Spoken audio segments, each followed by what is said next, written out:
The song is entitled The First Amendment March, and it's written to music by Mr. John Philip Sousa, the Washington Post March. Only Mr. Sousa could not be here this evening to defend himself, but I will tell the whole history of free speech in America and the world in one song.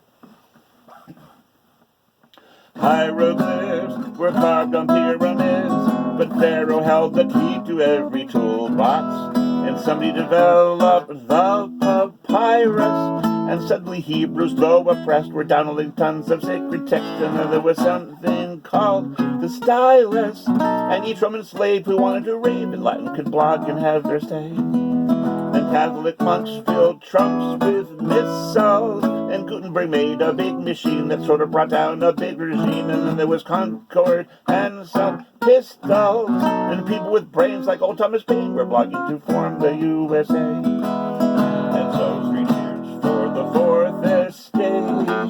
We think they're great, and we can't hardly wait until they use freedom of the press to use the free speech that we teach is so blessed. And so 3 cheers for Amendment 1. It sure sounds like fun. We hope that it runs, at least for free on the internet, to say what we please, cause the plug ain't full yet. Old King George, he really was a bore. He made the Stamp Act, which made free speech cost more. And next thing you know, there's a revolution, and Benjamin Franklin set the pace for covering the United States, and there was a lovely Constitution, and Jefferson knew he was in a group that would cause the sun and earth to move. But somebody said, we need amendments, and where will we be without free speech, and also the power to impeach, and what will become of our descendants if way down the road we're handed a load of what should belong in a commode. And so 3 cheers for the right to say whatever we may, we think is okay. And let's hear a cheer for Amendment 1, freedom of the press for the blessed who own one. And so 3 cheers for the company that own TV, and you and me, the corporate slicks that don't make a fuss, but fight for the right to be free to control us.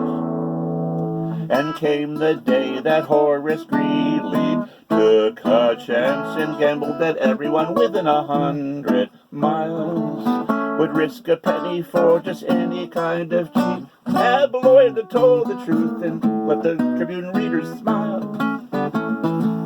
Well, he was right and he was rich within 3 years, but spent the rest of his life in a court of knaves, defending his right to publish the likes of Henry D. Thoreau and Margaret Fuller, Karl Marx and Honest Abe.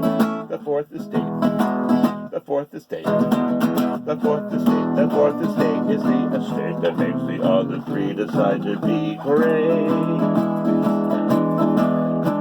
And then in Washington, D.C., the Post was born. In 1877, it hit the stands. And then this tune was written soon by Mr. Sousa, who was reportedly the leader of the band. The Fourth Estate, the Fourth Estate, the Fourth Estate is the estate that makes the other 3 decide to be great.